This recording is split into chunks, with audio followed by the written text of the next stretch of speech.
The Subcommittee on Africa will come to order. The purpose of this hearing is to explore the developments following the historic signing of the Washington Accords between the Democratic Republic of Congo and Rwanda. I now recognize myself for an opening statement. My engagement in supporting peace between Rwanda and DRC spans more than 3 decades, from a focus on the immediate aftermath of the 1994 Rwandan genocide. We even had hearings here with people because, unfortunately, the international community utterly failed, especially Kofi Annan, who was the head of security. He got the General Dallaire memo about what was about to happen in Rwanda, and nothing was done, and we had people testify on that. So it's been a long-standing concern. It's been bipartisan, so I'm happy that we're having this hearing today. We are working, of course, on trying to see faithful implementation of the Washington Accords for peace and prosperity. This skillfully and brilliantly brokered peace deal signified a new era in the region, one where peace through strength is brought to bear to end the lengthy, bloody, and costly conflict.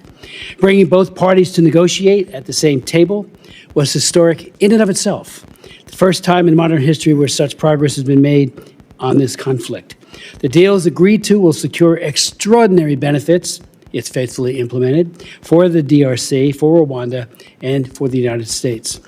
Ensuring that all sides follow through on the commitments made at the signing in December is not only in the U.S. national interest, but most importantly, really, for the millions of people who suffer in the war, for future generations of Congolese and Rwandan children, and for the memory of the 6 million dead from this decades-long conflict, a human toll that is both staggering and intolerable. Over the course of the last several years, I've chaired 11 hearings that have focused exclusively on the political crisis and violence in the DRC and Rwanda. Regrettably, each hearing has revealed that the international community and the U.S. response has been half-hearted and perhaps even indifferent, especially in the face of such violence, tragedy, and suffering. Today, things are changing. And under President Trump and his cabinet's leadership in the response is strong, sustained, and I believe it will be durable. I believe that the signing of the Washington Accords in such a public way, just down a few blocks, and I was there for that, along with Chairman Mast and others, it brings gravity to the commitments of the leaders of the DRC and Rwanda. And this hearing today is a message about the seriousness this committee, this full committee, of course, there's great care there, and of course, and the full Congress, House and Senate, to those commitments. We're committed. We want faithful implementation. It's an appeal to both sides. Please, faithfully implement this deal. In December of last year, I said I look forward to working on and watching the peace process unfold and ensure that the leaders of the DRC and Rwanda are honoring the terms of the agreement. That is why we've called this hearing today, because there continue to be spoilers to the peace process, belligerents who act to undermine and embarrass the United States, and I would say, even more importantly, themselves. You know, if you sign, you say, this is I put my honor and my full faith towards this agreement, you gotta follow through. The benefits of the Washington Accords, as I said before, are just extraordinary, and everyone wins when this is implemented faithfully. The incentives are spelled out clearly in the Regional Economic Integration Framework, mandated that the DRC and Rwanda develop a structured roadmap for economic integration, covering mineral supply chains, infrastructure, energy, tourism, and other sectors, to underpin peace with shared prosperity and to attract investment. Whereas the Strategic Partnership Agreement between the U.S. and each of the African governments, DRC and separately Rwanda, builds on the Regional Economic Integration Framework into a wider trilateral framework that links economic reforms, critical minerals governance, and security cooperation to the U.S. strategic interests and investment commitments. This includes addressing child and forced labor issues in the mining industry through the full supply chain transparency, quote unquote, due to the diligence, traceability, and adherence to internationally recognized standards to ensure responsible mining and sourcing, close quote. Very critical is that the Washington Accords include a 4-phase concept of operations that both parties agreed to, and that is essential for Rwanda agreeing to pull its troops back, but only if the DRC follows a synchronized schedule to eliminate the FDLR militia. At a hearing of this subcommittee on May 5th of 1998, I noted that, quote, the RPF-led Rwandan government has used the guilt of the international community as a shield to prevent criticism of its actions in the DRC, and that the sheltering of the Hutu participants in the genocide has led to continuing problems in that country. Decades later, the root causes of the conflict continued to boil over. The presence of the FDLR and its genocidal ideology rightfully continues to be the government of Rwanda's primary national security concern in eastern Congo. But today, we have good reason to believe that known areas of the FDLR combatants are under M23 and Rwandan control. And I would expect to hear of the developments that describe the measures being taken by M23 in Rwanda to demobilize these actors. It is insufficient to say that M23 is an independent group or not party to the Washington Accords when there is a clear pattern of coordination by Kagame and the group. The Congolese army, too, has issues with the FDLR, including there's no clear-cut policy that relocates and disarms individuals who should be viewed as a threat to the Congolese commitments. In 2008, I visited Goma. Then the peacekeepers, unfortunately, were engaging in despicable behavior of raping little children. Ambassador Swing was in charge of that deployment. I held 4 hearings on it. We thought we got an agreement, a blue helmet policy that said zero tolerance. It was very, very slow in the implementation. And when the peacekeepers don't protect, who's left? And I was very, very upset with that, as were so many others on both sides of the aisle. The leaders, so Senator Rubio has been very specific, and I am grateful for this, about Hong Kong and mainland China's based companies accused of financing armed groups, including M23. These sanctions that have been imposed by the Trump administration include Congo Dongyang Mining Corporation, which is a facilitator accused of sourcing minerals from conflict zones and moving them through Rwandan supply chains to Chinese refineries. In 2023, I chaired a hearing and said, from cobalt to cars, the entire supply chain is built on violence. And we heard from several people who talked about how children were dying, who are working in artisanal mines, and others. They were forced.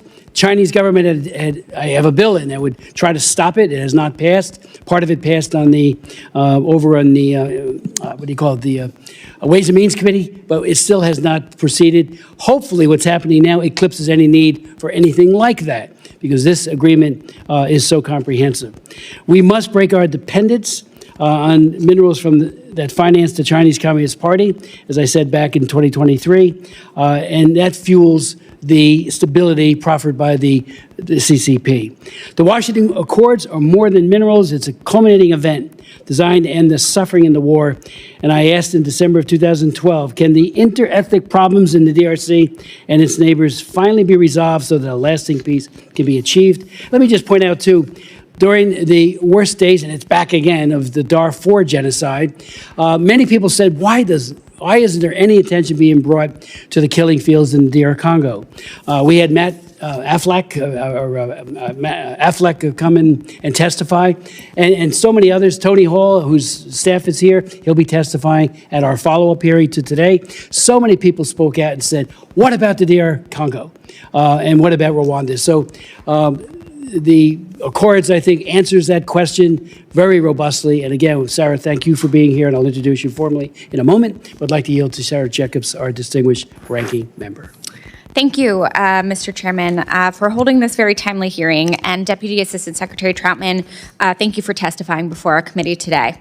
The Democratic Republic of the Congo is facing an unprecedented humanitarian crisis, with 7.3 million internally displaced persons and over 7,000 killed in 2025 alone.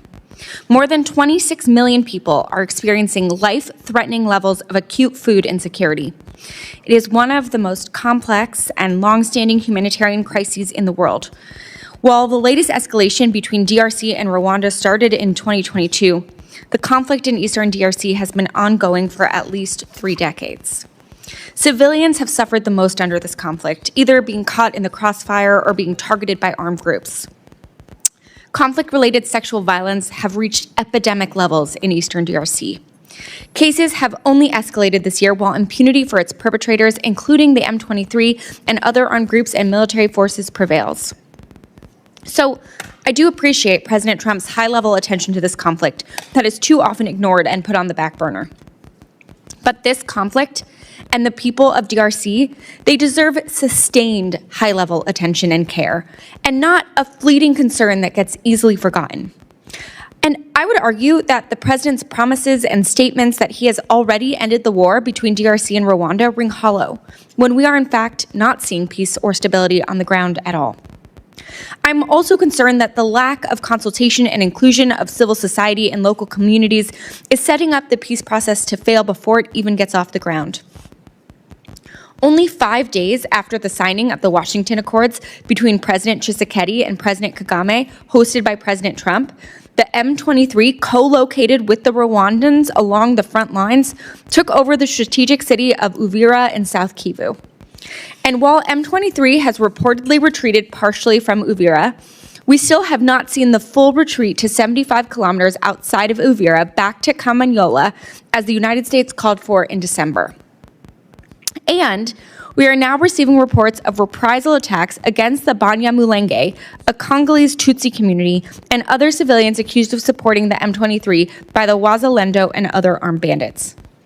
This is on top of nearly a year of M23's occupation of Goma and Bukavu, two other extremely important cities in the Kivus, where civilians have faced atrocities, executions, and other abuses.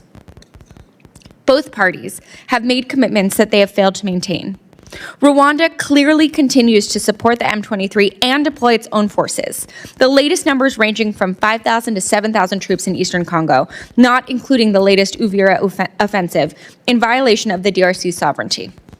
The DRC military, for its part, has reportedly continued a collaboration with the Democratic Forces for the Liberation of Rwanda, FDLR, a militia founded by the leaders of the 1994 Rwanda genocide in contravention of the Accords. And despite Secretary Rubio's and Ambassador Waltz's promises a month ago that they would use the tools at our disposal to hold Rwanda accountable and, quote, ensure promises made by Rwanda to the president are kept, the administration has still not announced any new sanctions or accountability measures against Rwanda or the M23. To me, it's very clear. Rwanda needs to stop supporting the M23 and stop its own occupation of the DRC so the Congolese people can finally be on the path to peace. Not more war. So I urge the Trump administration to make good on its promises to hold Rwanda and other spoilers to peace accountable. And I look forward to hearing from Ms. Troutman on how the department plans to take these actions. I also urge the administration to actually include civil society in the peace process so that it has real buy-in with local populations on the various commercial deals in progress with the government of DRC to ensure any investments actually benefit the Congolese people, not just foreign companies and elites. And once again, I urge President Trump to finally name senior positions to lead Africa policy. A year into his term, the president has neglected to nominate an assistant secretary for the Bureau of African Affairs at the State Department. We are now on our third senior bureau official. And he has not only failed to appoint an NSC senior director for Africa, but he has actually combined the Africa and Middle East Directorate. I understand Senior Advisor Boulos is taking the lead on this portfolio. But he is not Senate confirmed, and he is also apparently in charge of the U.S. response in Sudan, Libya, and Yemen. So I'm concerned that he's unable to dedicate the necessary time that the Congolese people deserve. I also urge the Trump administration to reverse its devastating cuts to foreign assistance in the country. Earlier this year, Secretary Rubio cut hundreds of millions of dollars in assistance to the DRC as part of President Trump's sham foreign assistance review and illegal dismantling of USAID. Since the cuts to USAID, more than 8,200 people living in the DRC with HIV have lost access to life-saving treatment. Last year, there was a 62% increase in deaths due to cholera. And while there has been a surge in conflict-related sexual violence in eastern Congo, foreign assistance cuts have reduced the services available to survivors, including post-rape kits. And just in November, the World Food Program was forced to cut the number of people it assisted in DRC in half, from 1 million to 600,000 people. These cuts didn't make sense then, and they don't make sense now while the president speaks about the need for peace and saving lives in DRC. I, for one, would like to believe that the president's peace agenda is real and will result in real peace. But it's hard to believe when he has gutted our foreign policy tools and neglected to dedicate the necessary senior staff and resources to make peace not just possible, but enduring. Meanwhile, the Congolese have not seen peace. They've only seen escalation over the past year, and they don't have time to wait. We need immediate action to hold the M23 and Rwanda accountable for their occupation in the DRC and latest offensive in Uvira. We need immediate action to get the peace process back on track.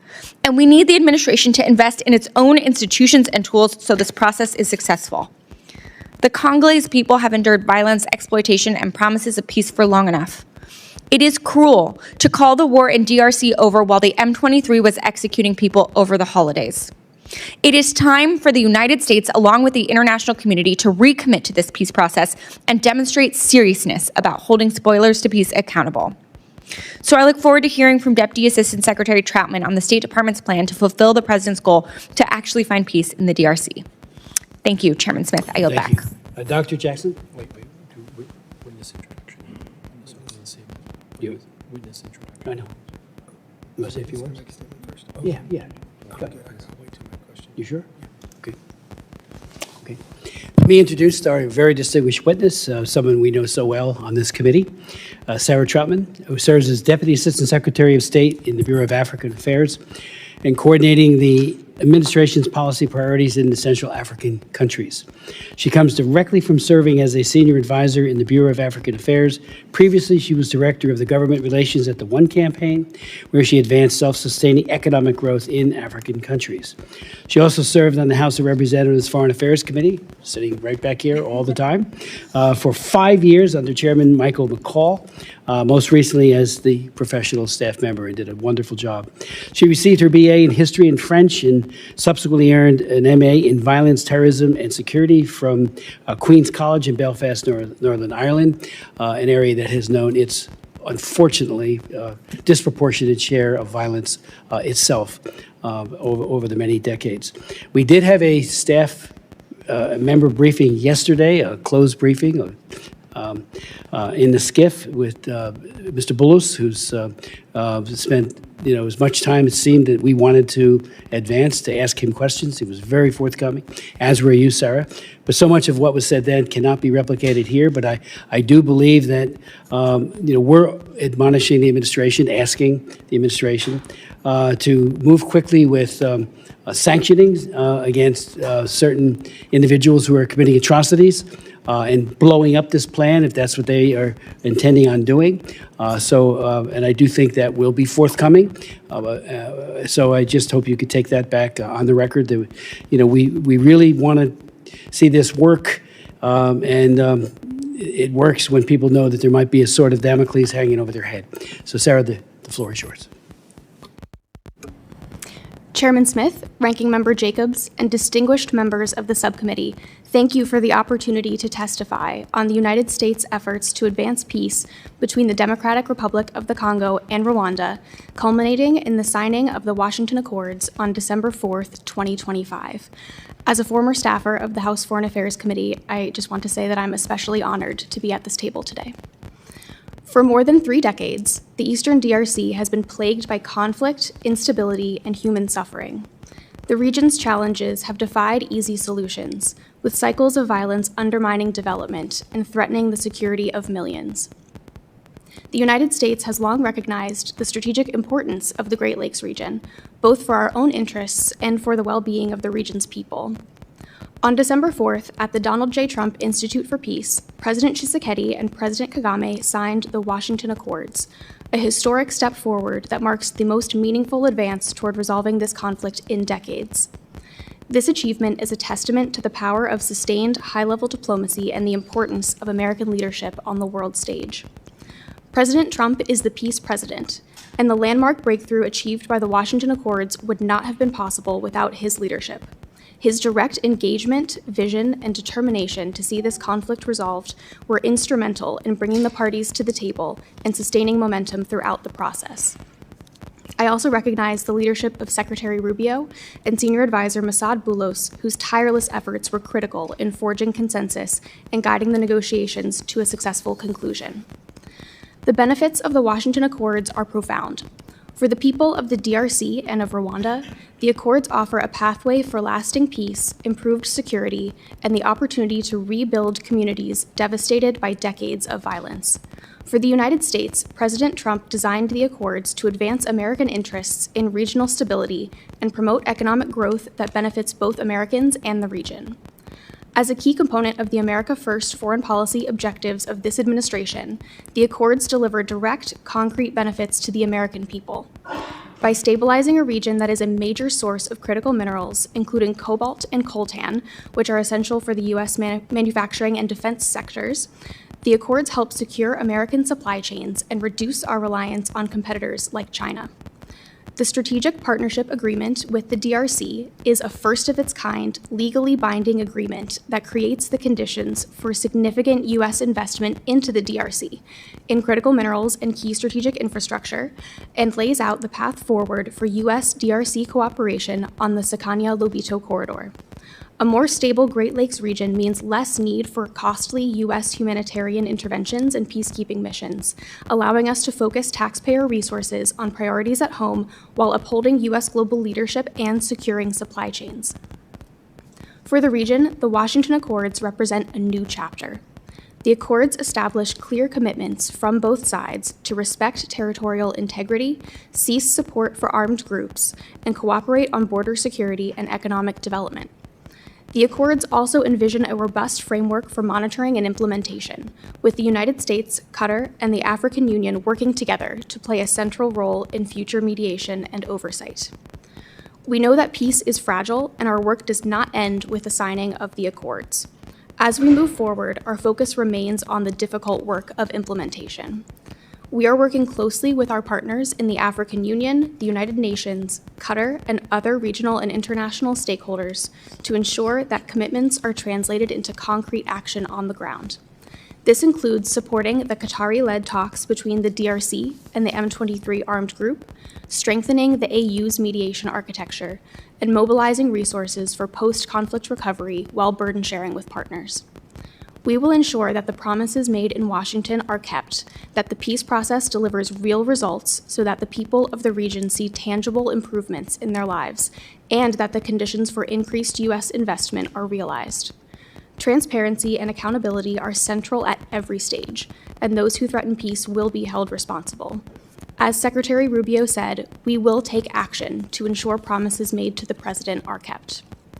In closing, I want to thank the subcommittee for its attention to this critical issue and for its support of our efforts in the Great Lakes region. The Washington Accords are a historic achievement, but they are also a call to action. With continued leadership and partnership, we can help build a future of peace and prosperity for the DRC, Rwanda, and the United States. Thank you. I look forward to your questions. Thank you very much for your testimony, but more importantly, for your leadership on a day-to-day level on this critical issue. MONUSCO has been reauthorized at 11,000 troops and personnel. And, you know, when I have visited with those troops in the past, especially when, unfortunately, there were some significant allegations being made against them, I got the sense that how often do they leave the barracks to actually try to mitigate the hostilities? And I'm wondering if you know, you have some thoughts on how they could be more effective. Are they effective now? It seems like there's still bloodletting going on in a very, very real way. I remember visiting a Christian health facility in DR Congo, near Goma, where many women who had been horrifically gang raped as a tool of terrorism, broken lives, were actually getting their lives back through faith and a great deal of health care and the like at that facility. And I was just amazed by how they had hope again, because you know, I could see some of the women who were coming in had no hope, but because of the love that was being shown to them. There's a lot of faith-based concern, obviously, for and other concern for those victims, and I'm wondering what we could be doing further to assist them.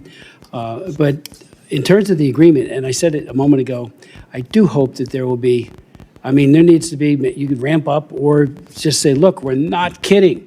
I think anybody can question the president's faithfulness on this. He really wants this. You all did unbelievably good hard work in devising all of these interlocking strategies. That's real commitment, and that's real hard work, and you've done it.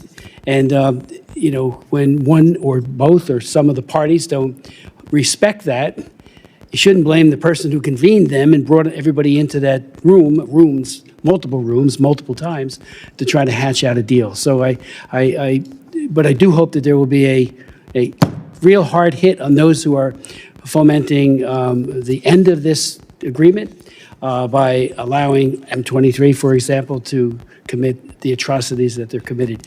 I'm wondering, too, if I could ask, just jot it down, is the AU playing a robust role in this? They do have great diplomatic capabilities, and again, the UN has its presence there in a number of ways, including with peacekeepers, and I just hope that they're doing their job to protect innocent civilians.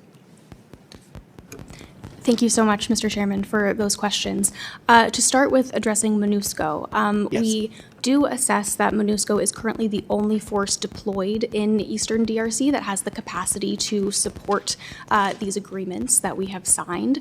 So we are looking to MONUSCO to provide logistical support to the ceasefire monitoring mechanism that we are standing up in coordination with the International Conference of the Great Lakes region with their mechanism.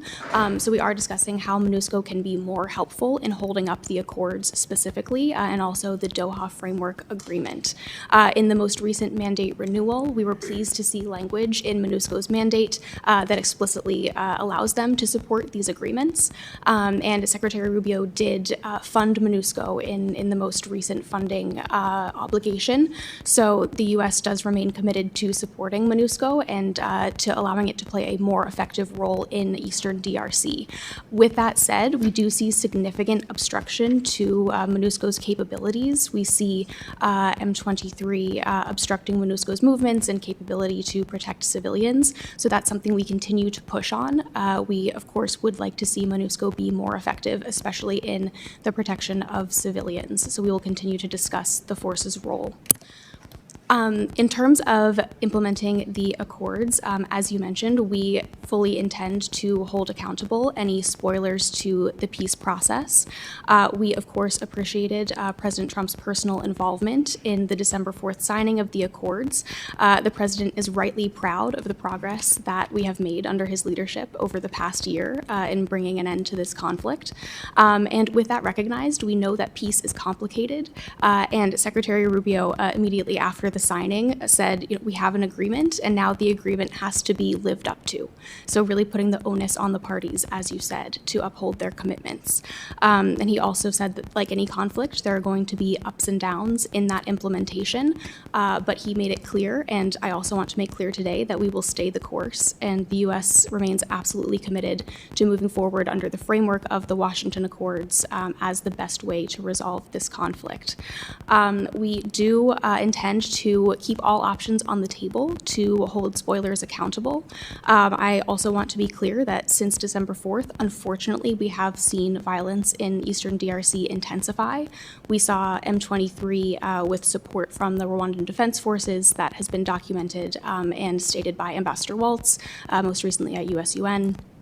We saw this offensive take the strategically important town of Uvira, and that's extremely concerning to us. And we do consider that even though we have seen a measure of withdrawal from Uvira, I want to be clear that that movement is not enough. We have made it very clear that a more clear withdrawal further north, with Rwandan troops heading back toward Rwanda's borders, with M23 pulling back much farther to at least their previous lines and recommitting to their engagement in the Doha process. We really need to see these steps, and any measures we take to address them will be calibrated to change behavior. So we do have all options on the table, and at the highest level continue to discuss what measures we will implement to change the behavior that we're seeing. Finally, on the African Union's role, we are very appreciative of the AU, especially the AU Commission chairperson and his team. They have been very excellent in supporting both the Doha track and the Washington Accords implementation mechanisms. We do have AU representation in our Joint Oversight Committee and Joint Security Coordination Committee or mechanism meetings. The JOC and JSCM are the main accountability mechanisms through which we oversee the Washington track, and the AU is present there and very active, and we appreciate their input. The president of Togo is also designated as the AU mediator for this conflict. We appreciate the conference that he convened actually last weekend in Togo. The U.S. was able to participate, as were many others, and in that conference, a do-out that we had hoped to see, and which we believe we did see, was the operationalization of the 5 former heads of state that the AU has designated to help with certain tracks of this process. And one of those tracks is civil society engagement. So completely agree with what we're hearing, that civil society engagement is key to a lasting peace, and we're really hoping that the AU can step up and play a leading role in that respect. Thank Before you. yielding to the ranking member, we have an obligation to do things too in the House and the Senate. We thank you for what you are doing. I know it's got to be terribly distressing to see all the hard work being put at risk. I'm thinking, Global Magnitsky Act, guess who pushed it? Me. It came from the original Belarus Democracy Act, which I did in 2004, when all these people said, oh, don't do that, don't sanction Lukashenko. Well, we did. That law was signed by George W. Bush in 2004, and we got a lot of prisoners out, and we said, we're not kidding. You're not going to be able to do business here. And that's the underpinning of the entire Global Magnitsky Act. It came from the Belarus Democracy Act. And I will look to do specific, country-specific legislation to help the president get adherence to, and these countries, because he's already doing it, to what they've agreed to. And again, I can't say it enough. When you sign something, you put your honor on the line, and then you do nothing, or you wink and nod and you allow certain things to happen. I'm talking about individual players in the 2 countries, particularly M23. We have to get more involved too as a Congress, and I plan to lead it. Thank you. I yield. Thank you, Mr. Chairman. Dash Troutman, thank you again. While I appreciate President Trump's attention to this war, I think there is a long way to go before peace is actually realized in Eastern Congo. Even after the signing of the Washington Accords last month, the M23 and Rwanda Defense Forces took over Uvira in its 3rd new offensive in the Kivus in 2025. So while I was glad to see Secretary Rubio's and Ambassador Waltz's tough messages towards Rwanda, including that they will use tools at their disposal to hold Rwanda accountable, we have yet to see any of those tools deployed nearly a month later. What punitive measures, including sanctions, is the U.S. prepared to take against Rwanda and the M23 to force their full retreat to 75 kilometers from Uvira that the United States has pushed for, and to hold them accountable for violating the Washington Accords? Thank you, Ranking Member, for the opportunity to address that. As I mentioned, we continue to hold all options on the table to incentivize changed behavior and incentivize Rwanda to comply with its obligations under the Washington Accords. We continue to believe that the Washington Accords are viable and that once we return to a state of compliance, we can continue with our oversight of that process. Is there a timeline we can expect actual concrete consequences to be rolled out? Sure. So we continue to discuss at the highest levels which consequences might be levied. I will say that we have been very clear that this issue does affect all aspects of our bilateral relationship. We would be much farther along in implementing our bilateral economic MOU and other bilateral agreements and arrangements with Rwanda were it not for this grave miscalculation. So we will continue to put pressure through all avenues. Okay, but you can't give me an actual timeline of when we will see actual consequences? Those decisions are above my pay grade, but we do continue to discuss. All right. And as you know, the FARDC and Wazalendo forces have moved into Uvira. How is the U.S. engaging with the Congolese government to ensure a return of the civil administration to the city rather than military governance? Thank you for your attention to the situation in Uvira. We have seen FARDC forces move back into the city and gradually reassert control. First and foremost, we messaged that there is a strong need to protect civilians, and we were very concerned about the continued dangers that civilians might face. So we did make that clear to the DRC government, and we continue to discuss local governance issues with them in all parts of Eastern DRC. Okay, but we don't have a timeline yet on when we'll get to a civil administration of the city? Since we're still assessing the situation in the city and where M23 has actually withdrawn to and how much control the FARDC have over the city, we're still in those discussions. All right. And then my office is receiving reports of abductions and reprisal attacks against the Banyamulenge in Uvira by the Wazalendo and other unidentified armed elements. What steps is the U.S. taking to mitigate civilian protection risks to residents of conflict-affected communities in and around Uvira? Thank you for that question.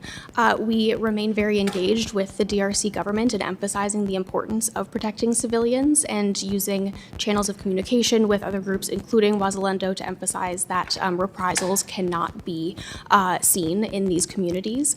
I think this is a good time to also bring up the humanitarian access issue. Unfortunately, we continue to see obstruction of humanitarian efforts really by all sides, and that really affects the reporting that we're able to get on the situation on the ground, and of course it affects the assistance that the communities in need are able to receive. So we continue to push all sides to allow unfettered humanitarian access to these areas.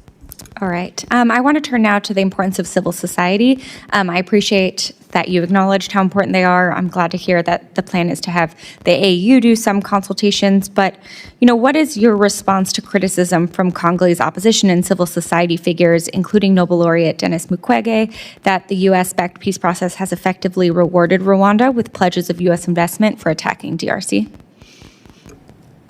Thank you for that. So we do continue to engage civil society, especially at our embassy level. Our embassies are quite engaged with local groups, especially in designing the regional economic integration framework. They were consulting a variety of groups in developing that key economic aspect of these agreements. And again, we do look to the African Union to play an integral role in bringing civil society voices to the forefront in implementation. We know that's critical to a sustainable peace, and we really hope that that will be one of the deliverables that the AU is able to step in on. I think that's what I would say for now. Okay. Well, I think most of the civil society that I've spoken to would disagree with the assessment that they have been engaged in this process. So I would urge you to rectify that situation, because the Congolese have, been privy to 3 decades of failed peace agreements, and I think those civil society groups on the ground know what's needed to actually be able to make this durable. With that, Mr. Chairman, I yield back. Dr. Jackson. Thank you, Mr. Chairman. Thank you for holding this hearing today, and thank you to our witness for being here. Appreciate your testimony. I've had the privilege of visiting the African continent on multiple congressional delegations since I've been in Congress my time here, including recently DRC, Rwanda, Burundi, Uganda in the area. During these visits, nearly all of my conversations have centered around security and economic growth. And thanks to the leadership of President Trump and Secretary Rubio, that's exactly what the Washington Accords, peace and prosperity, sets the foundation for this to take place in the DRC. Now that the agreement is signed, the implementation must be executed thoughtfully and with buy-in from all of our regional partners. Key to lasting peace is economic security, right? But you can't have economic security until you have some level of physical security as well, because people, outside nations are not going to come in and invest in an area where it's too hostile and too dangerous to operate. So that's just really going to be key in all of this. A plan that I've discussed with multiple heads of state in the area, including Rwanda and DRC, is that the region could create an economic framework where neighboring countries would manage separate segments of the critical mineral supply chain coming from the eastern DRC. Now, I'm not suggesting that the DRC should give resources away. They belong to the DRC. But what I am suggesting is that if this becomes a situation where it's mutually beneficial for everyone to have peace in the region because it's financially beneficial for everyone to have peace in the region, then I think that goes a long ways toward establishing lasting peace. And I've proposed multiple times that there should be agreement between the countries, and not just Rwanda and the DRC, but the DRC and Burundi, the DRC and Uganda, some of their neighbors, that everyone benefits from the trillions, the tens of trillions of dollars of rare earths that are currently in the Eastern DRC. It's one of the wealthiest, if not the wealthiest, in the world with regards to some of these natural resources. So, if these could be mined, in the DRC and then refined or processed in the neighboring countries, everyone would have a vested interest in making sure that peace is maintained in the area.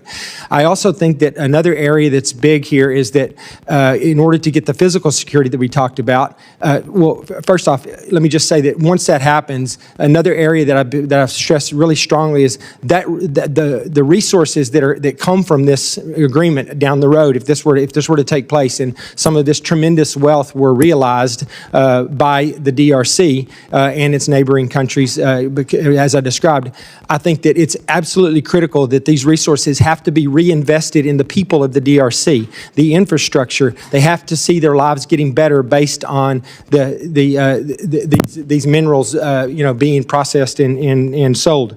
I also think that it's going to be really key. We talked about the atrocities, and yes, there's been atrocities on both sides. I've read the intel. M23, Wazalando.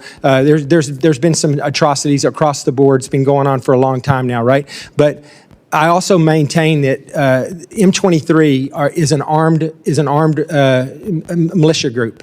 I don't think they're going to put their weapons down and start farming the next day. I think that there has to be a concerted effort by the DRC to take the Congolese members of the M23 and incorporate them into the broader security platform for the country. Whether that's enabling them to be part of the military in some way, I'm not sure, but I do think that you have to have a plan for that as well. But my question for you, real quick, because I don't have much time left, I'm sorry, but is what is the Department of State doing right now to working, how are they working to implement such a framework that I was just described with regards to the economic and the physical security? Great. Well, thank you so much, Congressman, for the opportunity to address that. The regional framework that you've described is exactly in line with what we have achieved with the Regional Economic Integration Framework signed between DRC and Rwanda.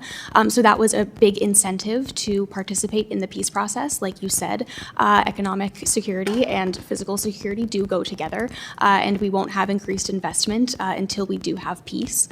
So we are looking forward to helping the DRC and Rwanda implement the REEF, the Regional Economic Integration Framework, which seeks to strengthen cross-border collaboration on sectors like critical minerals, also energy, infrastructure, tourism, and public health. So we look forward to the implementation of that framework, especially once we make more progress toward real stability on the ground. And I do appreciate your note that we should be looking at Uganda and Burundi for inclusion in certain efforts related to that framework. I think we are certainly hoping to get to that stage, and I would love to discuss with you further what that might look like to ensure that all countries in the region do benefit from this deal that was signed between the DRC and Rwanda. If I could just address the comment you made about M23 and the reintegration and DDR efforts, that's a critical aspect of the Doha track and something that will be discussed in further negotiations. So we are very supportive of Qatar's efforts to convene those discussions, and the U.S. will continue to provide technical support as we move through those negotiations.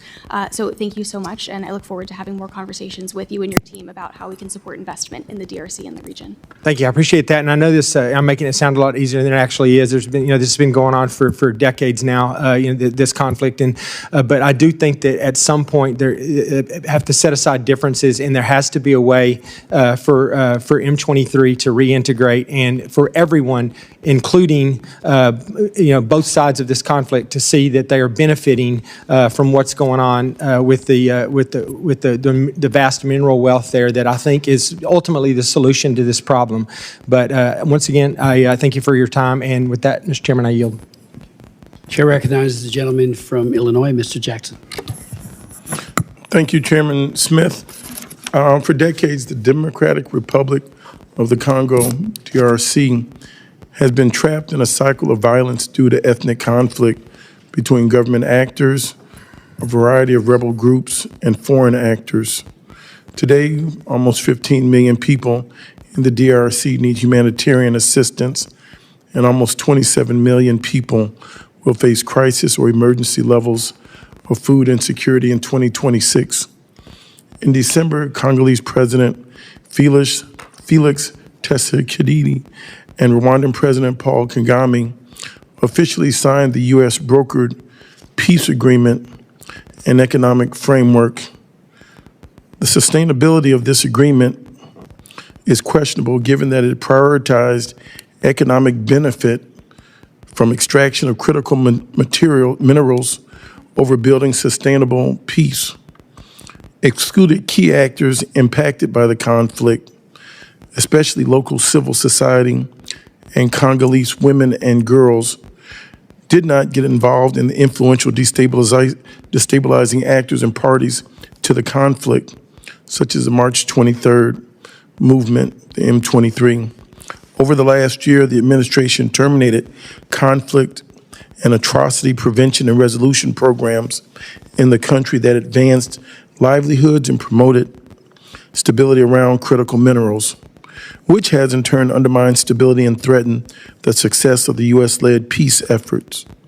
Furthermore, the reorganization of the State Department resulted in the elimination of key offices focused on conflict and atrocity prevention, such as the Bureau of Conflict and Stabilization Operation, CSO, and the Secretary's Office of Global Women's Issues. To successfully and sustainably address the drivers of violence and instability in the DRC, the Trump administration must support programs and incorporate diverse local stakeholders, strengthen capacity to prevent and resolve conflict, respond to atrocities, and tackle the disproportionate impact the long-running conflict has had on women and girls. On another note, I'd like to add the Trump administration is wrong for eliminating programs that have to deal with diversity, equity, and inclusion, which is the on-ramp to help resolve issues of conflict, as well as bring about racial justice, as well as promote women to inclusive leadership positions. I would ask you, to what extent has the African Affairs Bureau implemented conflict prevention and peace-building programs in the country to complement recent diplomacy surrounding DRC? Thank you, Congressman, for that question. I would note that we do have many ongoing assistance programs, mostly with life-saving assistance, being implemented in the DRC. Secretary Rubio has been clear that we will remain the largest donor of life-saving humanitarian assistance in the world, and we will use foreign assistance to support our strategic priorities.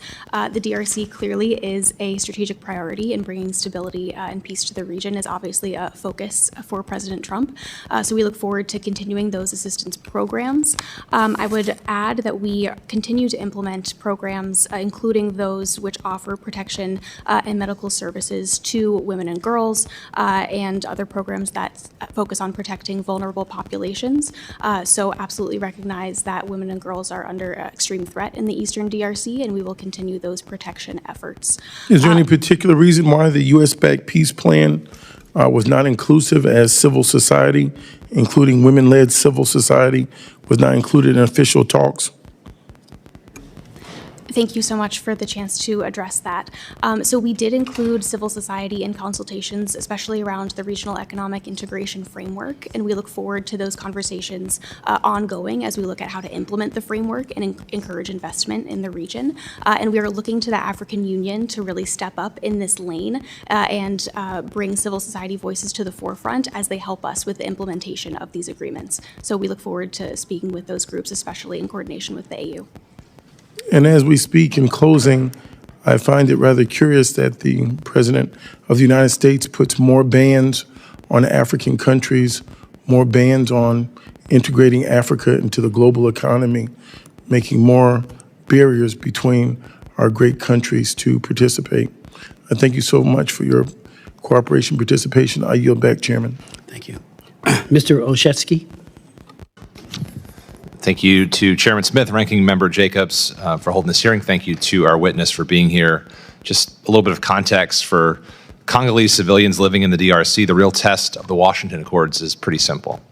It's not whether the president declares there is peace, it's does life become safer, more dignified, and more economically secure in local communities. Today, more than 70% of Congolese civilians live in extreme poverty. More than 1,100 schools and learning sites have been damaged or turned into shelters, with over 1.6 million children out of school in all of Eastern DRC. Nearly 25 million are facing high levels of acute food insecurity. And since December 1st, at least 500,000 people, including over 100,000 children, have been newly displaced within South Kivu. So I just want to echo, I guess, the questions and the concerns, because despite these staggering numbers, we continue to hear from Congolese civil society leaders that they have been sidelined in the negotiations. And so it's not a specific question, but hopefully as a follow-up, Ms. Troutman, I'd love to learn more about specifically, now you say that they're being engaged. I want to hear specifically as a follow-up how that engagement has happened and what the plans are to continue, but I appreciate your commitment to that. I have a couple of questions I do want to get to while we're here today, and really grounded in the belief that policy should be grounded in the lived realities, the priorities, and the leadership of the Congolese communities themselves. Without it, we risk repeating the same top-down approach that has failed the Congolese people for 3 decades, no matter how strong the diplomatic support looks like from here in Washington. So my first question today is actually building on the local mining question. We know that the Strategic Partnership Agreement includes few requirements for local processing, environmental standards, and revenue sharing. I'm curious how the State Department will work to ensure that the wealth generated and produced by these resources or U.S.-backed firms will actually help drive local economic growth. Thank you so much, Congressman, for the opportunity to address that question. We do want to be clear in our messaging that the U.S.-DRC Strategic Partnership Agreement is a big win for Americans and for the United States. It's also a big win for the DRC and the Congolese people. We worked very closely in coordination with President Tshisekedi and his government to develop this deal, and we are very excited about the implications it holds for the DRC's future. We do believe that under the deal, more U.S. companies will have access to investment opportunities in the DRC. We know that U.S. companies bring with them the highest operating standards worldwide, which will help with local skills transfer, local job creation, and develop more economic opportunities across the DRC. And we look forward to seeing those actualized as we implement the agreement. The agreement also includes commitments from the DRC to regulate and formalize the mining sector. So that will help formalize artisanal mining especially, which will help combat exploitation and abuse of local workers, and to help the DRC people benefit from revenue streams from their resources. So do you all plan to be engaged in those conversations as they're producing that regulation? Yes. Okay, great. And then secondly, on child soldiers, we know that UNICEF reports that the recruitment and use of children by armed groups has increased by 60% in 2024 compared to the previous year. Additionally, the control of vast areas by armed groups in the eastern provinces of the DRC has entrenched instability, exacerbating the suffering of civilians. I'm curious how the U.S. government is supporting both country-led and partner efforts, including from agencies such as UNICEF, to stem the recruitment of children who would perpetuate this conflict and ensure even greater opportunity for those children.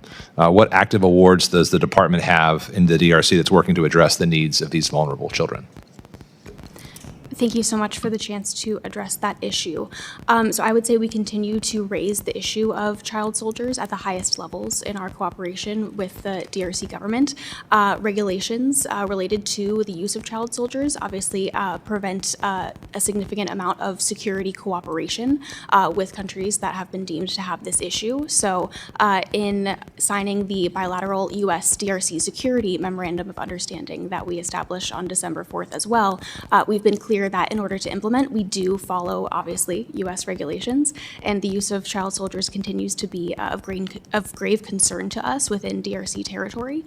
So we will continue to work on that issue. And in terms of active awards, I can get back to you on specifics, but we do have awards that address the protection of children and vulnerable communities. So we do think that through providing these resources, hopefully children will have alternatives to joining these types of groups. That'd be great. I look forward to that. Thank you for your time. And with that, Mr. Chairman, I yield. I'd like to recognize Ms. Cherfilis McCormick. Thank you, Mr. Chairman, and thank you so much, Ms. Troutman, for being here today to answer our questions. My constituents have vocalized their desire to do more work with Africa, especially when it comes to business. So when this agreement came to fruition, many people were excited about the opportunities. Florida is a global trade gateway, home to major ports and logistic hubs, and increasingly connected U.S. markets to Africa. Stability between the DRC and Rwanda is essential for secure supply chain, responsible mining, material sourcing, and expanded two-way trade that benefits American workers and businesses. As Congress looks at President Trump's Washington Accords, it's important to assess how U.S. engagement can reinforce African-led peace efforts while also supporting economic integration and long-term regional stability. How is the United States working with Rwanda and DRC to advance cross-border trade, infrastructure, and material supply chains in ways that support peace and deliver measurable economic benefits? Thank you so much, Congresswoman, for the chance to answer that question. The U.S. stands ready to help the DRC and Rwanda implement the regional economic integration framework that I mentioned. So the goal of this framework is to incentivize peace and stability by providing opportunities for the DRC and Rwanda to cooperate on cross-border projects. And we certainly are encouraging U.S. companies to invest in these projects, and we hope to highlight certain efforts that they might want to get involved in as this year progresses. We also hope that we can attract financing, possibly from our tools like DFC and EXIM, to support projects like this that will enforce stability and really bring economic opportunities to the region. I will say that we continue to emphasize that peace and stability is necessary for the DRC and Rwanda to take full advantage of the regional economic integration framework. So we do look forward to supporting and promoting these opportunities, but we do need to see compliance with the peace agreement first. So do you have any specific incentives that you'll be using, mechanisms to support and encourage people to do business? Sure. So we are committed to highlighting opportunities in the countries of the Great Lakes region and attracting U.S. support and investment. This could include events hosted in D.C. to connect U.S. companies and advertise these opportunities also to the DFC and EXIM, our financing tools, and connect them with representatives of host governments to advertise these opportunities. So that's something we'll continue to work on as the year progresses, and I would welcome any recommendations you might have from companies that are headquartered in your district. And what do you believe is a realistic timeline for us to see this come into fruition? We certainly hope to see progress this year. We are moving forward on implementing the U.S. DRC Strategic Partnership Agreement already. We hope to have the first meeting of the Joint Steering Committee soon, which will discuss opportunities specifically in the DRC that U.S. companies might be able to invest in, and we certainly hope to host an event convening companies and governments to discuss opportunities under the Regional Economic Integration Framework. So certainly hope to see progress this year. Wonderful. And what did the African Union facilitate, the talks that were happening in Togo? What did it realistically achieve? Sure. So we're very grateful for the African Union's commitment to supporting the peace process. We were very grateful for their explicit support of the Washington Accords and also the Doha Framework Agreement. We think that their support underpinning both of these processes is absolutely crucial. The AU has operationalized 5 former heads of state to take leadership on certain aspects of the peace process. So as I mentioned, we certainly hope that this conference strengthened their mandate so that they can move out on efforts to incorporate more civil society voices, to elevate humanitarian issues, to help with an inter-Congolese national dialogue and things like that. So we certainly hope to see their mandate strengthened as we move forward this year. So my last question, because we're extremely committed to the success of this accord, it's extremely important that Rwanda and DRC are successful, but also that our businesses can attach and be productive. So what do you need from Congress to give you the scaffolding for success? Thank you very much for that support. I would say we welcome your ideas and your thoughts on which companies might be a good fit for investment under these frameworks. We certainly welcome that feedback, and especially as we do hopefully hold events in Washington, we would welcome participation.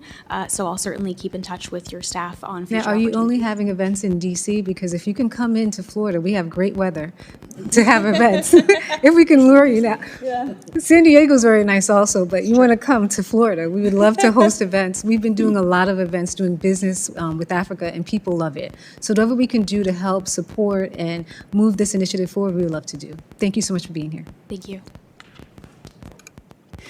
Just a few follow-up questions, and I'll yield to my ranking member, and I think Dr. Jackson had a question or two. I've read both of the statements that have been submitted by the respective countries. They're very, very good and comprehensive. They both start out from the onset, the DRC, Democratic Republic of Congo, extends its deep thanks to the United States of America and President Donald Trump for facilitating the December 25th peace and